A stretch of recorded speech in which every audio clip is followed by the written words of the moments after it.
여러분 안녕하십니까, 진성호입니다. 문재인 대통령은 윤석열 대통령 당선인이 청와대에 들어가지 않고 용산에 대통령 집무실을 만드는 것에 대해서 회방을 놓고 방해를 했다는 그런 의혹을 사고 있습니다. 자, 윤석열 당선인은 청와대에 들어가지 않고 5월 10일 취임식 하는 날 청와대를 전면 개방하겠다고 했습니다. 자, 지금 문재인 대통령과 김정숙 여사가 거주하고 있는 청와대의 관저는 상당히 화롭고 거의 구중궁궐이라는 그런 말들이 나옵니다. 역대 대통령들이 이곳에 거주했고 내부 인테리어 같은 것들은 바꿨을 겁니다. 그리고 김정숙 여사는 옷이 많고 구두가 많다, 이런 의혹도 있습니다. 이걸 공개하지 않습니다. 만약 윤석열 당선인이 대통령에 취임하고 청와대를 개방하면 어떤 일이 벌어질까요? 자, 반면 윤석열 당선인은 청와대에 들어가지 않습니다. 그리고 그 화로운 관저에 들어가지 않고 한남동의 공간 하나를 관저로 쓸 예정입니다. 자, 한남동에는 공간들이 많습니다. 외교부 장관 공간도 있고 아마 여기 국회의장 공간도 있을 겁니다. 한 대여섯 개가 있습니다. 다들 화려하고 좋습니다. 특히 한남동에 있는 고가주택들, 하이페리온이나 또 여러 가지 유엔 빌리지입니까? 아무튼 어마어마하게 비싼 저택들이 많습니다. 그럼에도 불구하고 윤석열 당선인이 귀가할 것으로 보이는 관저는 사실 굉장히 좁고 열악합니다. 자, 윤석열 당선인은 이렇게 큰 관저 대신에 사실 마음만 먹으면 윤석열 당선인은 한남도의 그 많은 관저 중 괜찮은 데를 갈 수도 있지만 가장 쓰지 않는 곳, 그러니까 계룡대에서 주로 활동하는 육군 참모총장 공관을 쓰겠다고 했습니다. 물론 장기적으로는 대통령 가족이 거주할 관저를 새로 아마 지어야 할 겁니다. 그렇지만 임시적으로 머무를 곳이기 때문에 이 관저들 중에서, 공간들 중에서 육참총장은 주로 계룡대에 있으니까 그 공간을 쓰겠다고 했습니다. 그런데 그 공간의 리모델링비도 예비비로 이 국무회의에 올리지 않고 계속 방해를 했습니다. 결국 이제 임시국무회의를 통과했지만 지금 윤석열 당선인 그리고 김건희 씨가 거주할 그 한남동의 육참총장 공간 어떨까요? 방금 이 머니투데이가 상당히 충격적인 보도를 했습니다. 실제 한남동 육참총장 공간을 확인했더니 피가 새는 곳이 있을 만큼 낡았다는 겁니다.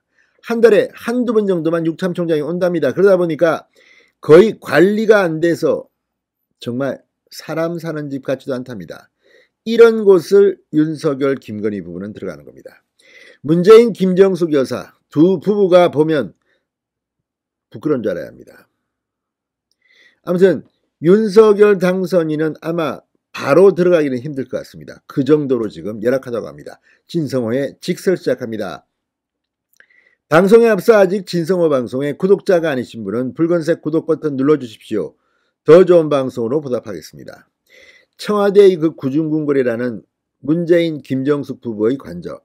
자, 오늘 한 언론이 문재인 대통령이 대통령 취임식이 있는 5월 10일 전날, 그러니까 임기가 끝나는 5월 9일 저녁 때 문재인 대통령이 짐을 뺄 거라고 보도했습니다. 그랬더니 청와대는 정해진 바 없다고 또 부인했습니다. 이게 무슨 말입니까? 자, 원래 대통령의 임기는 5월 9일 자정까지입니다. 대개의 전직 대통령들은 취임식 전날 오후에 이사를 했습니다. 짐을 뺐습니다. 그런데 문재인 대통령은 아직도 그걸 결정하지 못하고 있습니까? 자, 문재인 대통령은 신축한 사저가 양산에 있습니다. 그러니까 하룻밤 자야 합니다. 노무현 전 대통령 하룻밤 잤습니다. 봉화말로 가기 전에 취임식을 참석하기 위해서 이명박 전 대통령이 하루 더 자세요. 그래서 하룻밤 자고 이 취임식 날 나왔습니다.